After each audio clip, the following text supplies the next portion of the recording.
شعر ویل رونو چې کم سیز کې د الله جل شانو حمد نوي صفت نوي او د پیغمبر علیه السلام مبارک صفت پکې نوي، الله پاک جل شانه د دې ډېر مذمت بیان کړی دا.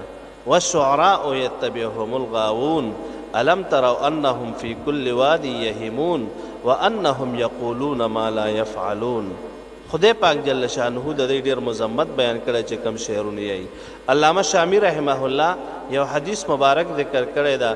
نبی مهربان صلی الله علیه وسلم مبارک فرمایي د شاعر په باره کې هغه شاعر چې هغه دا ګډ وډ ستایله کوي. پیغمبر علیه السلام مبارک فرمایي چې د چا خېټه د شعر نه ډکه وي نه د دې لپاره دا بهتره ده چې د وینو زونه یې خېټه ډکه شي، د دې لپاره دا بهتره ده خو چې د شعر نه یې خېټه ډکه نه شي.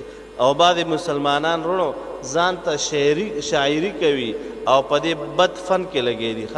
نعت شریف ویل ښه طریقه ده، سنت طریقه ده، او په هغې باندې ګورې زما شیخ و مرحوم حضرت مولانا حسن جان شهید رحمت الله علیه فرمایل وی نعت خوان له ګورې پیسې ورکول هم سنت طریقه ده.